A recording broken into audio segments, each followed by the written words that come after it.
Hi, everyone. Welcome to the Bourbon Obsessed New Bourbon Releases News Podcast, your commercial-free, and therefore money-free, bourbon podcast for Monday, August 18th. I am Ed from bourbonobsessed.com, also known on Instagram as bourbon_obsessed. I publish bi-weekly newsletters featuring the latest bourbon news and releases, and also do this podcast version for your listening pleasure. My usual co-host and bourbon aficionado and friend, Dean Langdon, will again be joining me to discuss the latest new bourbon releases. Dean, how are you doing? Doing wonderfully, Ed. Good to see you again, as always. It's been like 2 whole days now, so I've been elevated to friend, so I'm all for that.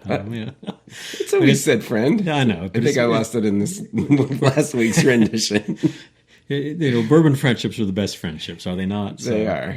They're the best kind, So we got some new stuff coming out this week. Looking forward to talking with that. But you've probably done some exciting stuff this week that we haven't had a chance to talk about. What kind of things were those?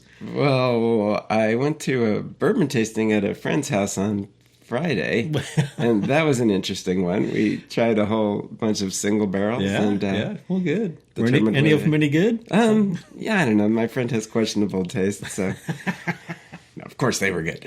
Yeah. Had a delicious dinner prepared by, and for those of you that haven't picked up on this, we did this together. So we have a circulating tasting panel, and it's panel is too strong a word. It's friends who like to talk about bourbon, and it's great to have 6-8 people and see what different flavors they get on the nose, on the palate, and who somebody like number 2 best, and everybody else will hate it, so you just never know. Yeah, well, we always taste everything blind, so nobody knows what they're actually tasting, which is really the true test of determining if you like something or not, because you remove all the bias. That's right. I'm convinced that on pretty much any blind tasting, Wild Turkey 101 is going to come out on top. Well, it's obviously going to appear in one soon. Right. Yeah. So that was Friday. So since I've last seen you, so I went to the Watch Hill Proper American Whiskey Festival yesterday, which was a lot of fun. There were a lot of lot of brands there, and many that I hadn't actually tried before. So great. Yeah. It was very good. Think of an example. What was something you tried you hadn't experienced before? Put me on the spot. I know, right? One brand that I hadn't heard of, now that I think about it, I think maybe I did, but I didn't know anything about them, was Burnt Church from South Carolina. So that was a new one for me. Yeah. They make all their own whiskeys, and I liked neat. what I tried. I have not heard of them. So another one for the list. But yeah, I mean, there's, we talk about, every magazine nowadays is writing how bourbon is completely collapsing, and, they don't have the correct perspective, and they're all just going for the clickbait articles and saying what the company line is. But we all know that there is just really an adjustment that's going on, and there was clearly overproduction, and there were a lot of people jumping on. But there's still plenty of new brands that seem to be appearing, and plenty of fantastic whiskey out there. So, like everything else, it's going to reach its equilibrium. It will. There's a lot of aging bourbon out there that's there has been a lot of production. And it makes sense that we're seeing that draw back some, but still new releases every other week, right? So they ebb and flow, but they've always ebbed and flowed. So. Right, just because too much bourbon's been made does not mean the bourbon bubble. What's a bubble? I mean, it's right. People did not necessarily. They jumped in way too strong. Especially a lot of entrepreneurs that weren't really bourbon people and things like that, and. It's really just reaching its natural conclusion. I think that's right. It's one thing to be a bourbon aficionado. It's something else to be a business person and have the chops to run a business in a distillery and all the things that go with that. So, and we're clearly not businessmen, since we have a commercial-free podcast that is just costing money and not making it. So that'd be the opposite of good business. But maybe someday. We are aficionados extraordinaire. So. All right. We spend our money on bourbon, not on distilleries, okay? And let's jump right in. Let's do it. What's up first? So, Barmen 1873 bourbon, a 92 proof blend of hand-selected straight bourbons from Woodford Whiskey Co. Company, is releasing a limited edition Lainey Wilson Whirlwind World Tour commemorative bottle to celebrate the U.S. leg of Wilson's 2025 tour. This collectible features a bold design inspired by the Grammy winner's style with individually numbered bottles, a 2025 tour belly band, Laney branded tack strip, and a Whirlwind World Tour emblem. They clearly didn't think about how easy this would be to pronounce when they came up with this. That's right. Only 1,000 cases will be available in select markets along the tour route, including Nashville, Dallas, Denver, Chicago, and Tampa, as part of an ongoing multi-year partnership between Barmen 1873 and Laney Wilson. This part I thought was interesting. So the price wasn't provided, and although it says it's available along the tour route, where I found the price was on sealbox.com, who's apparently going to be selling it. So don't necessarily have to go to Laney's shows apparently to pick one up. But well, I was going to say the collectability, the celebrity endorsement, and all those things, but collectability now gets knocked down a notch. If you can buy it at Sealbox, it doesn't mean it's not collectible, but another way to get it, no matter where you are, you have to go see the tour. And these are supposed to be some synergy, right? Like the bourbon lovers should go see Laney sing, and Laney's fans should come buy bourbon. And so if you can buy it at Sealbox, you're cutting out a little bit of that. But yeah, I mean, and they've done things with Laney before. If I recall, there was a pop-up bar kind of thing that they did in Nashville. I don't know if that was last year or earlier this year. And a number of things. So this is, as it said, a multi-year partnership. I mean, she's very popular, and she will undoubtedly drive sales. But I couldn't see anything about the bourbon itself. I didn't dig very deep, but distiller proof, mash bill, any of that stuff, it was not apparent to me. I think it's just the bottle that's a limited edition. I think it's the regular Barmen bourbon. So I didn't think there was anything that made it particularly special. Yeah.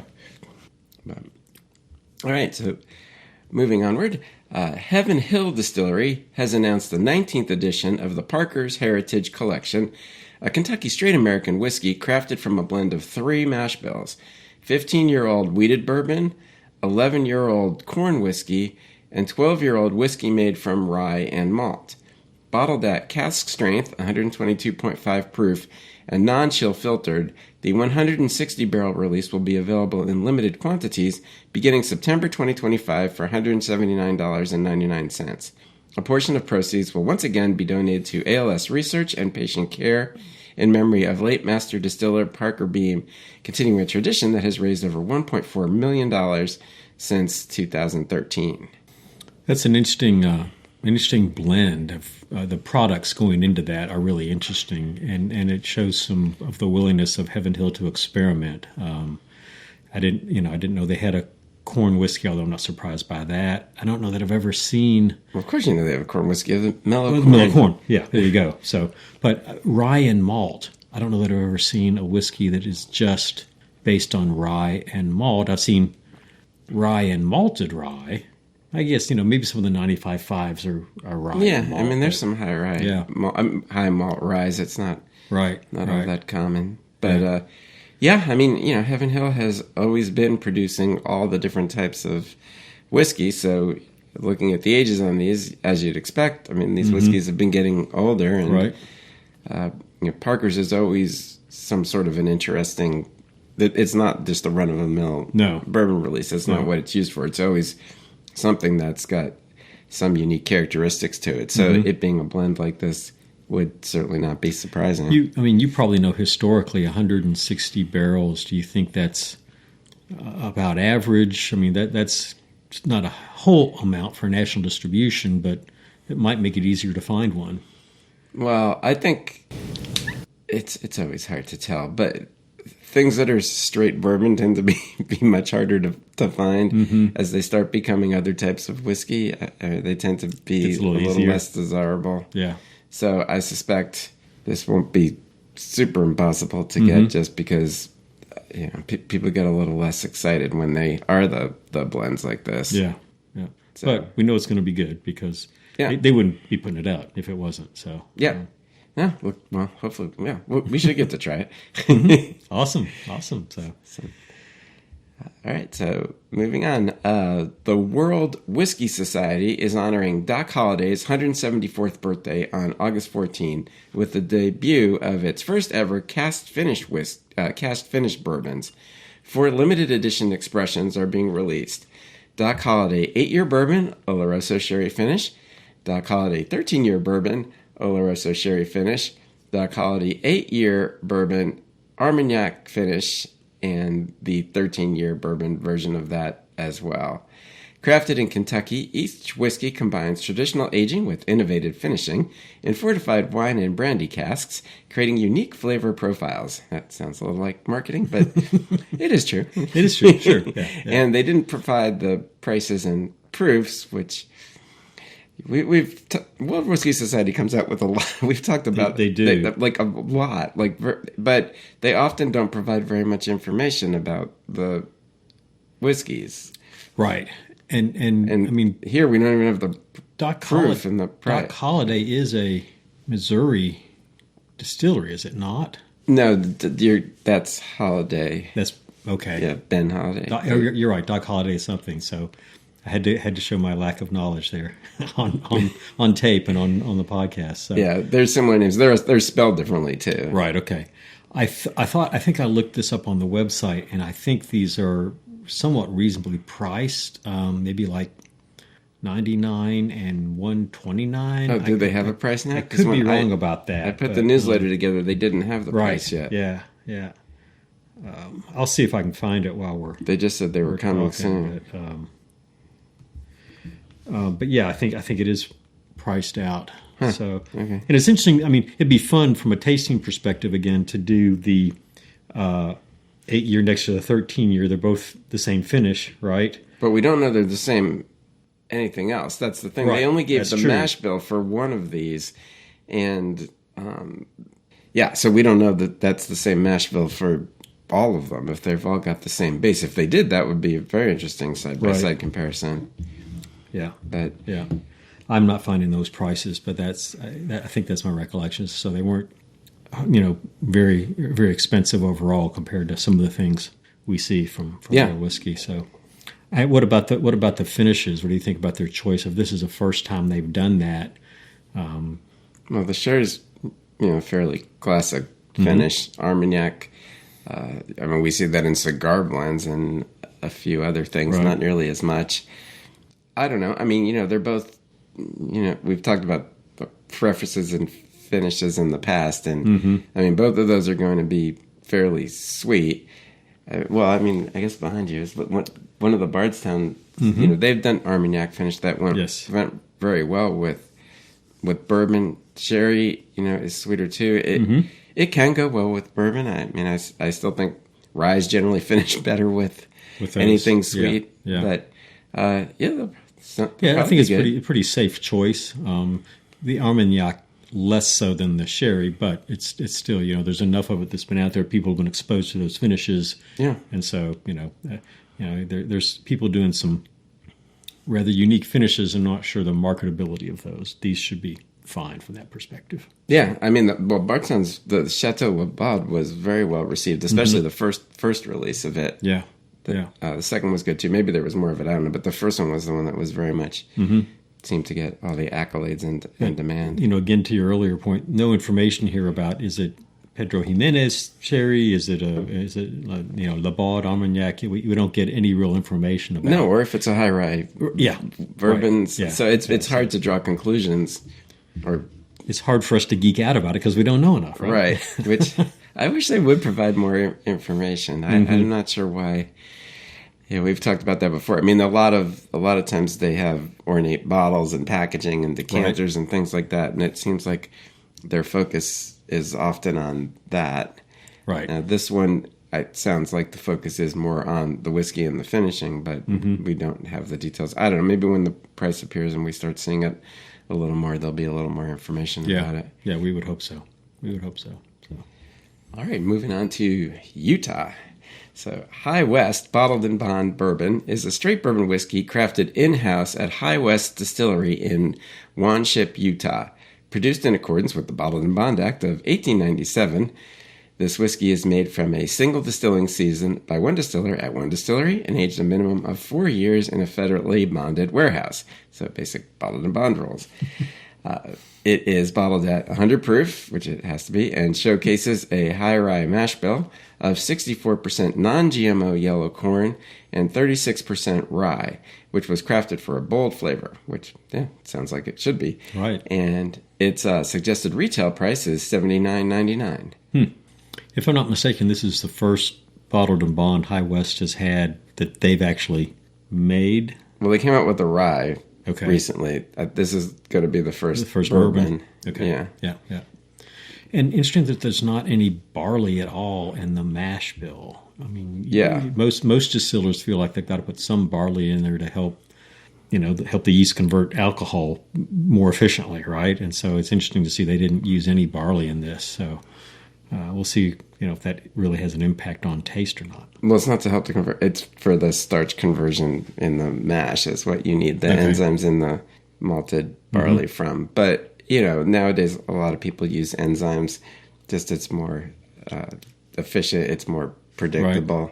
Right. So unless anything's malted in this, and I doubt there's any malted corn. I mean, I suppose there could be malted rye, but you would think they would say it. So without saying that, it's got to have the enzymes. But High West is pretty transparent about their things. So although they don't always tell you where things are from, but that's nice. I'm glad they've got a bottled and non-bourbon now. They've been doing their own stuff now. They've got to be building some stocks, and they've got a reputation, so they should be fine. Yeah, no, I'd be interested in trying that. They've been selling them. They sell them online. You don't have to go there, right? Which is good because not everybody can get to Utah. So. No, it's not super. Well, it's not that hard to fly to Salt Lake, but then you have to get to. I don't know exactly where Wanship is. I don't either. But something tells me it may not be right next door to Salt Lake. No.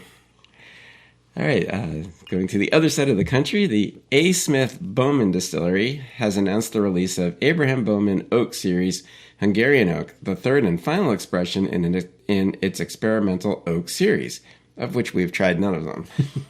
This limited edition bourbon is a blend of whiskeys aged for 12 years in charred Hungarian oak barrels, bottled at 115 proof.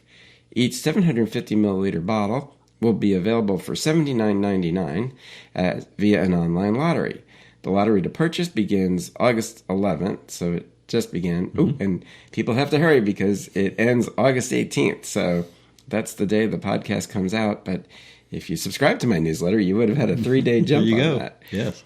Designed to explore cask maturation in different oak varietals from around the world, as well as the effect charring has on the flavor of whiskey, the Abraham Bowman Oak Series first launched in March 2024 with the release of French Oak, and then continued in November 2024 with the release of American Oak. And I've always been impressed by the age on these and the price on these for something that's, in interesting barrels. Yeah, I think it's a neat idea. When you have all three of them, you can sit there, compare how different, styles of oak, sources of oak, affect the taste of the bourbon. I assume it's when the you same. have all three of them, let me know, and we'll come over since we've yet to be able to try one of them. If I recall, you've got to go to the distillery to get these. If you win the lottery. If you win the lottery, yeah. Well, there you go. Right. So, yeah, we're probably not going to be able to do that, Ed. I'm just saying. No. Well, we missed the first two, so that's long gone, and we don't have those. And yeah. So fans, if you've got some of these and you want to see us do a taste comparison, you have to send some to us so we can do that, okay? And you can join us. We can do an online tasting of them. Yeah, love to have you. So yes. But yeah, I like the idea, and I've been impressed by the age. I think they've all been in that 12-year category. And they've all been this $80. That's pretty cheap for the age whiskey that age. At 115 proof. It's a fantastic deal, really. Even by today's prices decreasing for a limited edition. Yeah, that reminds me of, I think Jefferson's did a wood finishing series a while ago, 5, 6, maybe even 7 years ago. And they were in, I want to say, 100 ml bottles. They sold that packet. Yeah, they sold a packet of them. Yeah. And, they're experimenting with different woods. But this is different. Those weren't 12-year-old whiskeys. And I think they probably perhaps overdid it compared to what Bowman's doing here, and 3 is a nice number. It's a great way to be able to compare those and didn't get too far over their skis, right? No, well, I mean, it's sort of along the same lines as Buffalo Trace's Single Oak project and some of the old charter oaks, right? Because all of those were finished in different woods. So Buffalo Trace, for those that don't know, I mean, they're both owned by Sazerac, and the Bowman bourbon is initially distilled at Buffalo Trace and then redistilled at the A. Smith Bowman distillery. So they're closely related. And then, I mean, now they're doing a similar thing with wood. But, I mean, nonetheless, it's cool. Yeah, so an interesting project. Yeah. And we're glad that they're out there. And give us some feedback, those of you who win the lottery. Could be us, Ben. We'll see. All right. So a little closer to home here. So New Riff Red Turkey Wheat Kentucky Straight Bourbon Whiskey returns for a wider release following its debut in 2021. Made with a mash bill of 70% corn, 25% red turkey wheat, and 5% malted barley, this bourbon showcases a softer, sweeter profile than New Riff's typical high rye expressions. Bottled in bond, aged at least 5 years and 100 proof, it highlights the distillery's continued exploration of heirloom grains. Red Turkey Wheat was, well, again, this would have been, for my newsletter, it would have been the day it came out, but it became available at 11 a.m. Eastern Time on Friday, August 15th. But I assume it's probably still not available online. I don't think this sells out in 2 seconds. Yeah, and I think part of the point there is the first batch a couple of years ago may have sold out pretty quickly, but it was probably a more limited batch that they were trying to see how it worked, how it went. And although they had to have this laid back because this is now 5 years old, at least 5 years old. So, I know I was able to snag a couple bottles, but I was there right when they started going on sale. So I don't know if they've sold out or not, but hopefully they produce more and it's more readily available. And it's different from what they do. They're just known for their rye-based bourbons, right, as well as their ryes, but they're a high rye producer, and for them to experiment with this is really interesting. Well, I mean, they've had a huge variety of releases over time. I mean, from single malts, which were blends of many different malts, and all sorts of the peated finishes, and backsetter, and, right? Yeah, I mean, New Riff has done a lot of things that are not their main line. That's true. This is also supposed to be available at retailers across the country, which is definitely different than the other one. Yes, and its MSRP is $59.99. Again, that New Riff price point, so that's a good deal. Yeah, we toured New Riff last weekend, and this was not on the tasting table, but they brought a bottle out at the end and before it was released, and so. Unfortunately, because it was at the end of the tasting series, my memory of it is not all that crystal clear. But it was good. I do remember it being good. It didn't, it was, of course, more of a wheater, right? Because it's red turkey wheat. So 25%. Looking forward to getting my bottles and trying it again to see just how good it is. I'm looking forward to trying your bottles, too. What's mine is yours. Up to a point. All right, the next is Jack Daniel's Distillery has introduced Tennessee Blackberry, the newest flavor in its popular lineup. Offered at 70 proof, 35% ABV, this release blends the distillery's classic Old No. 7 Tennessee whiskey, crafted from a mash bill of 80% corn, 12% malted barley, and 8% rye, charcoal mellowed, and aged in new American oak with a fresh blackberry flavor infusion. The result is a sweet and tangy spirit that complements Jack Daniel's bold character, perfect for sipping neat, over ice, or in cocktails. Tennessee Blackberry joins the brand's Tennessee Honey, Tennessee Fire, and Tennessee Apple expressions, and is now available nationwide in 750 milliliter bottles for a suggested retail price of $21.99. And we are tasting that now. We're sampling it over ice, which is a little different for us, right? But, well, the whole thing's a little different for us because we were talking, and I don't think I've ever had a fruit whiskey. And honestly, the only reason, Well, we're featuring it because if you'll remember last week when we talked about the bourbon and distillery news, how Crown's blackberry whiskey was being a fantastic seller for the company. So Jack Daniel's came out with this one. Coincidence? Perhaps. It had been aging for a year. It was just time for it to come out, right? So, yeah. So I was sort of interested to know what it actually tasted like. And it tastes like blackberries, folks. I'm sure that's probably not surprising. I'm just looking to see if there is an age statement, and I do not expect to see an age statement. But it's 70 proof, so it is. To me, it's got a very blackberry taste. It's with the ice. I don't find it overly sweet, but it certainly has sweetness to it. I mean, for me, my first sip before the ice cubes didn't melt, I wasn't loving the flavors. Yeah. But now that it's become diluted, it's not bad.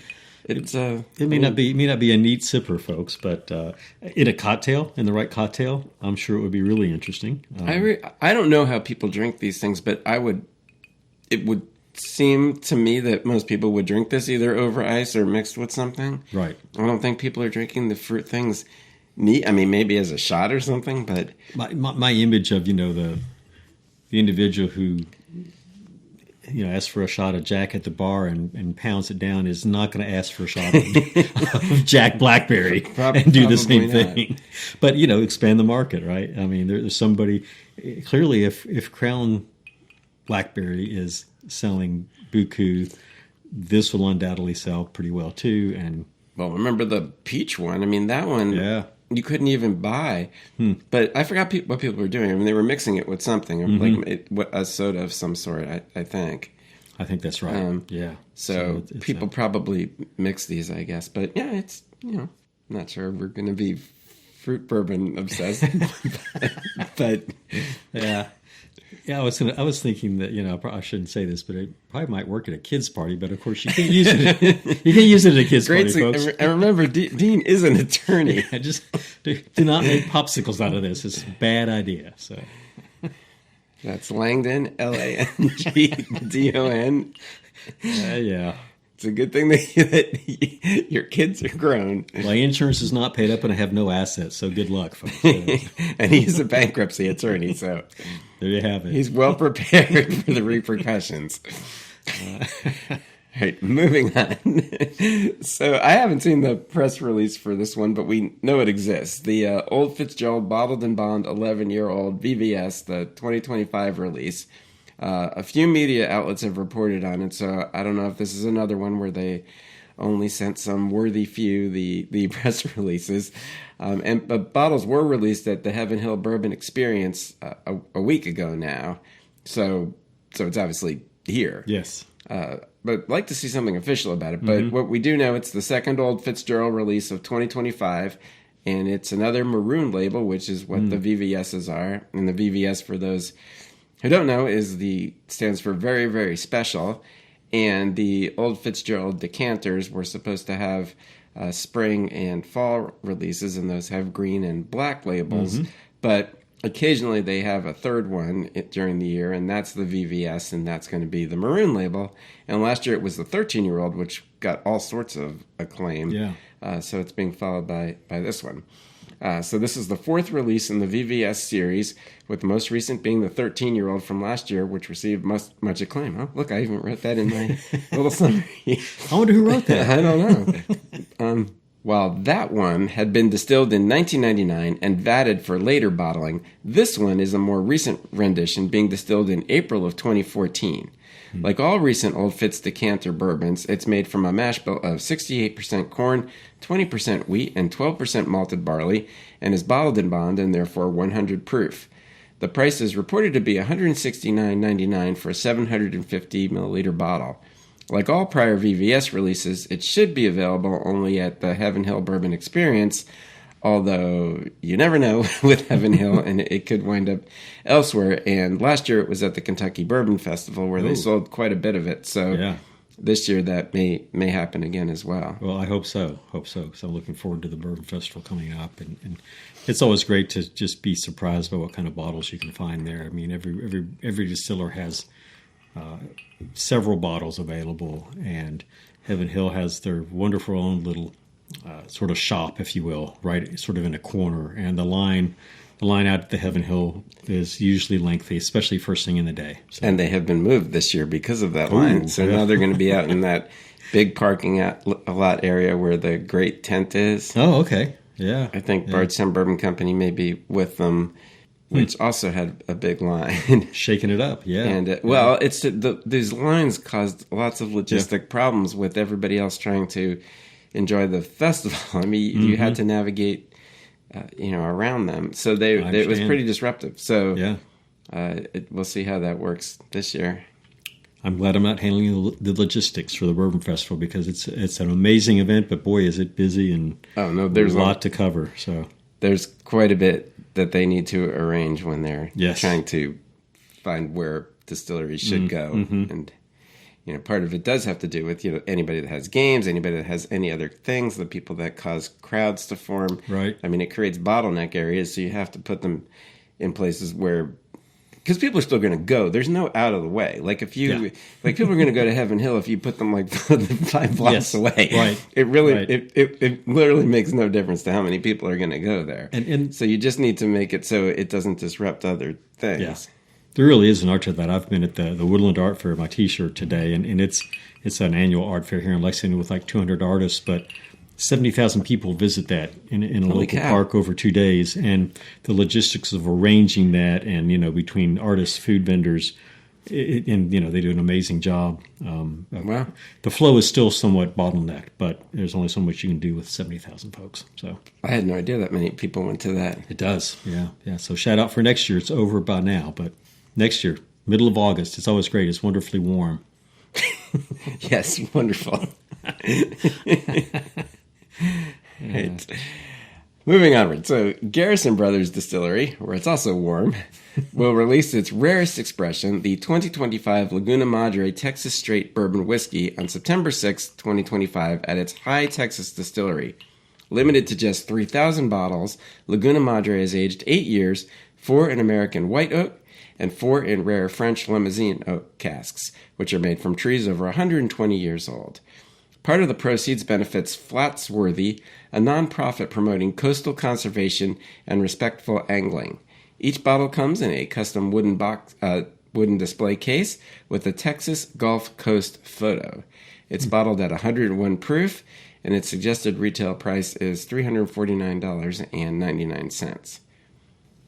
Have you had? I've not had this one. No, I mean I know you've turned me on to Garrison Brothers, and they're good producers. So did that have an age statement? Yeah, on 8, which is pretty old for Texas. It is. Yeah. Well, and it's a pretty unique price point too. That's there's a limited market for things above $300, but yeah, I mean, I know I've had French oak aged and sometimes French oak finished, but this is 50-50, so that's an interesting concept that, spent half the time in American oak and half the time in French oak. Be interesting to see what that does to it. Yeah, it's probably not going to be trying it anytime soon. No, but well, as soon as you get the sample in, we'll try it. So. I don't think I've got one of these coming, unfortunately. But yeah, I would like to try it. It's it's going to have a ton of flavor being 8 years old from being down Texas. there, and then throwing in those other wood casks because you're going to get that spicier French oak characteristic to it. I'm sort of surprised you don't have a road trip planned to go down there and grab a bottle, Ed. So. Well, I'd be down. We do visit my mother-in-law. Right, so, right, see. But no, I'm not going to be at the release. Yeah. Because when is that? Yeah. Oh, yeah. So September 6th, that's the Saturday of KBF. That's pretty not going to happen. Unlikely I'll be in Texas. Yeah. All right. So the Old Louisville Whiskey Company is about to release their Kentucky Series bourbon. Its age stated at 8 years old. This current release is 8.5 years old and bottled at 100 proof and will have an SRP of $59.99. It's made from a mash bill of 78% corn, 10% rye, and 12% malted barley. but it's not from the large heritage distillery that's known for that mash bill, whose initials are HH. Rather, this bourbon was one of the early distillates from the Bardstown Bourbon Company. It was barreled at 120 proof and aged in char 3 barrels. Each bottle in the series will have one of the following letters on the label, the letters that are in the word Kentucky, and true fans will collect them all. The release date is September 1, and bottles will also be available for sampling and purchase at the Kentucky Bourbon Festival. So we'll get to try it there. Well, actually, we had it on the... We did, yeah. So get to try it here, too. Well, but at the Bourbon Festival, perhaps I could collect the whole set, right, and get all 8 bottles. You can collect the whole set. I only have the U. Right. So what's it going to cost me to get the whole set? Something tells me that it's not really in my price bucket. Well, no, it's... how many letters are in Kentucky? 8, yeah. So $59.99, so $60, $500. Yeah, there you go. Yeah, $500 with tax. That's not outrageous. No, I mean not for the Bourbon Festival. Right. You'll spend that in your first 20 minutes. I forgot what the average person. People spend a lot on bottles. A lot of money at the Bourbon Festival, right? Yeah. Because there'll be all the single barrels to buy, there'll be the limited releases, and then there'll just be everything else that many people can't get, especially from some of the smaller distilleries. Yeah. So people buy an awful lot there. Well, and I don't know how long they've been offering lockers for folks to put stuff in, but great idea because there's only so much you can carry, right? And you don't want to carry it, and so it's well worth it to get a locker. Be able to set stuff in there with you at the end of the day, but very difficult to get a locker because I was going to say I've never had one enough for a fraction of the people that are there. There's some in the VIP area. There's I think all the people that are in the President's Club. They better be getting a locker. Yeah, and then otherwise I think there's some other banks of them around for. They were right by the back entrance by the Great Tent last year. There was another tent of them.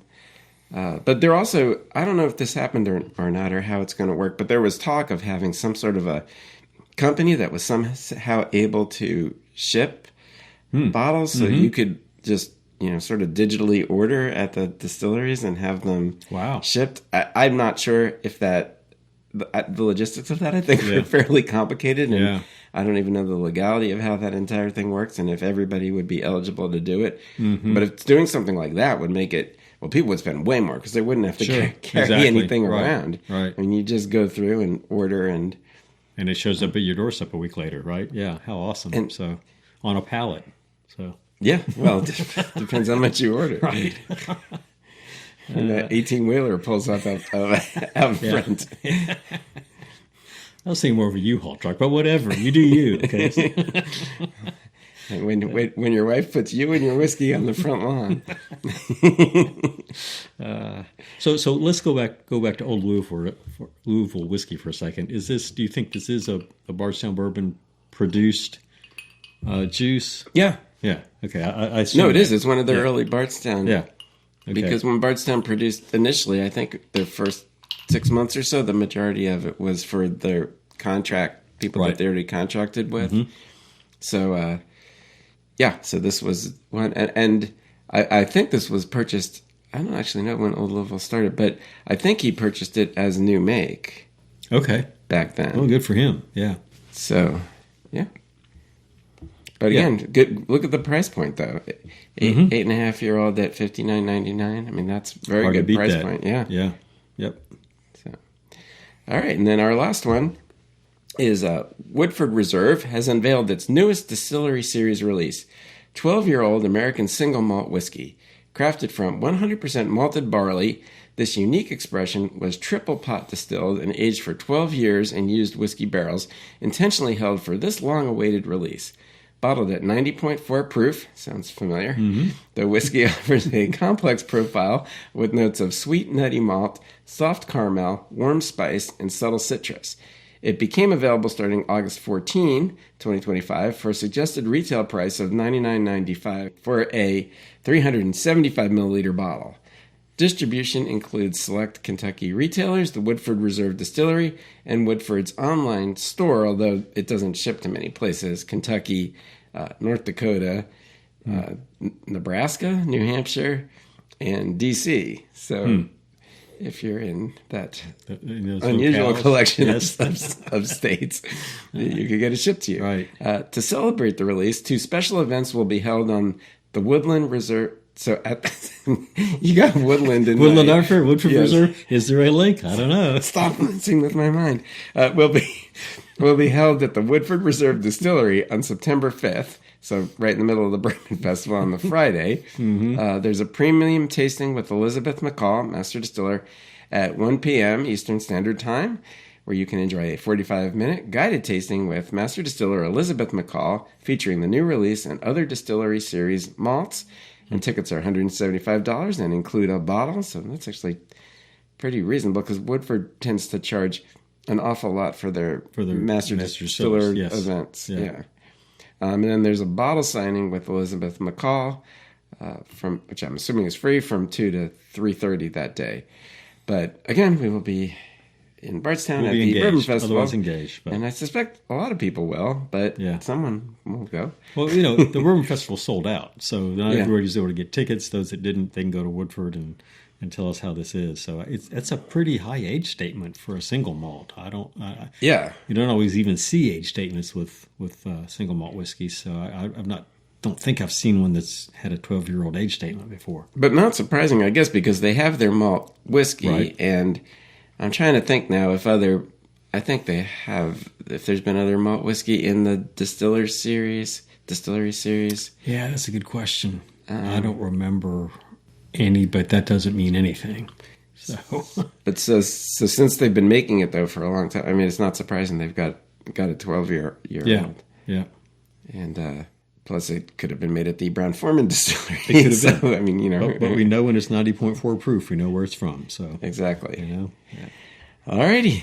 Anything else? That's an interesting price point for a $375, but they don't seem to have any problem selling their product, and so well, good for I don't them, think that's necessarily true. I mean, they have really crept up these distillery series, and then the thing that caused them to take off was the Double Oak, which basically gave it like a cult following. Right. And based on the demand for that, they then started raising the price of all the other ones, many of which have not nearly had the level of interest. Yeah. So as a single malt for $100 for $375, it's going to sell out during the course of its time, right, because it's going to still be something people are going to pick up when they go to the distillery. But will be people flocking to it and standing in line like they did for the Double Oak? Yeah. I mean, now that's released as a 750 nationwide, so right, it's not even part of it anymore, yeah, which is also interesting, right? Yeah. But so I don't know. I mean, I think, in my mind, it always seemed like Woodford interpreted the demand for Double Oak for the demand for the whole distillery series, and that just hasn't been my experience. Yeah, that's an interesting take. I mean, I think you're right. I think this will sell through. They're not going to have a problem selling it, but it's not going to turn into you'll find this on the shelves like the Double Oak is available now, right? So I take that. Well, and I'm sure. I mean, this came out August 14th, and that's only a few days ago, but nonetheless, I would still suspect it will be available for certainly through. I mean, we get a lot of visitors here in September and October, yes, and especially for the KBF. But it's going to last. My prediction would be it will easily last through. I mean, I don't know if it'll make it through KBF week, but it's not like it's not you have to yet. get there and stand in line. Right, I doubt that it's sold through yet. Yeah. I agree. So. Also, a bunch of new releases for an industry in a downturn. There seems to be plenty of product out there. Oh yeah, and we're still on the cusp of when there will. I mean, unless this is the strangest September ever, there's going to be a whole bunch more. So we'll see. Yep. Alrighty. Well, I guess that about does it for this episode. I hope you have enjoyed this edition of the Bourbon Obsessed New Bourbon Releases News Podcast, your commercial-free and therefore money-free bourbon podcast. Please be sure to join us next Monday for our Bourbon and Distillery News podcast. We'll have some exciting news then. I'm sure we'll be talking a little more about Uncle Nearest and other interesting things. There will be developments in the distillery world. Also, be sure to like and follow us at your preferred podcast provider so that you don't miss an episode, and don't forget to tell all your friends, too. You can also head over to bourbonobsessed.com to check out some of our over 350 bourbon reviews and over 50 distillery write-ups. While you are there, you can also sign up to have my newsletters delivered directly to your inbox. Finally, I can be found on Instagram at bourbon_obsessed and on Facebook at bourbon obsessed. And would love for you to follow me there as well. Dean, where can they find you? People find me on Instagram at Dean of Bourbon with underscores between those words. And I apologize I don't post very often, but I try to make it interesting when I do. So please follow and comment. If you comment, that gives me something to talk to you about. Thanks, Ed. Thanks, Dean. Did you post about the Woodland Art? I have not. No. I was too busy volunteering. So it's, right. I'm not. People know already. I'm not a good social media person, right? So you're escalating my fame multiple times. So. That's why I'm here. All right. Cheers, everybody. We'll see you next time.